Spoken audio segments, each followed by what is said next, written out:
President Marcos himself is certain fugitive ex-lawmaker Zaldico will soon be brought home and will answer for his alleged involvement in the flood control scandal.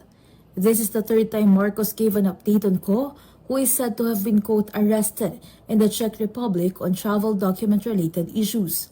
The president insists Ko is currently detained in a European country and that he has instructed the Department of Foreign Affairs and other agencies to work at bringing him home as soon as possible. A high-level coordination team, he said, will be sent for this mission.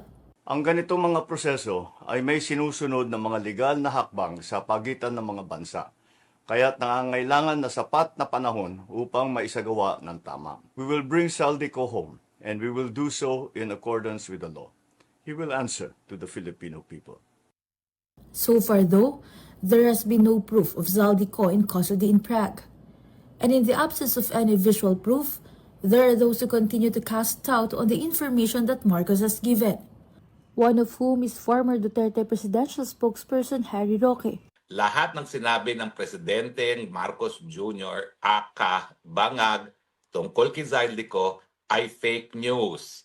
Kumpirmado po, hindi siya naaresto. Kumpirmado po, hindi nakadetena si Zaldi. Kumpirmado po, ligtas si Zaldico. In his Facebook post, Roque insisted that no Filipino had been arrested in Prague. He claims to have confirmed this through immigration officials in the European city. Surprisingly, the palace has not rebutted Roque's claim.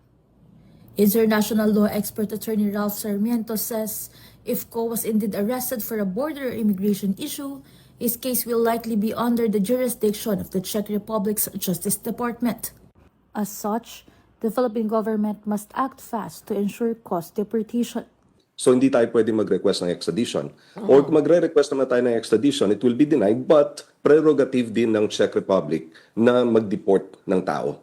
So it can be subject to a diplomatic negotiation between the two states. I think yung diplomatic negotiation lang talaga, yung pinaka-fastest and most effective na route or remedy na pwedeng i-take ng Philippine government.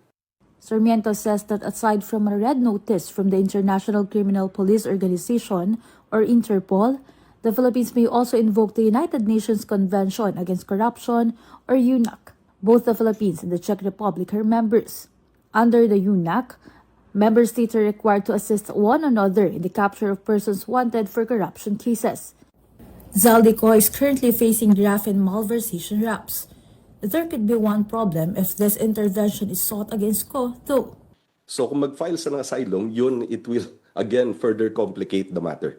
Pero kung makakauna yung diplomatic negotiation, and then fruitful yung diplomatic negotiation na parang hindi pa naka-move forward if ever na magplano siya ng application for asylum. Whatever Zaldico's status is, government efforts continue to bring him back to the Philippines. The PNP is now also coordinating with their counterparts in Europe.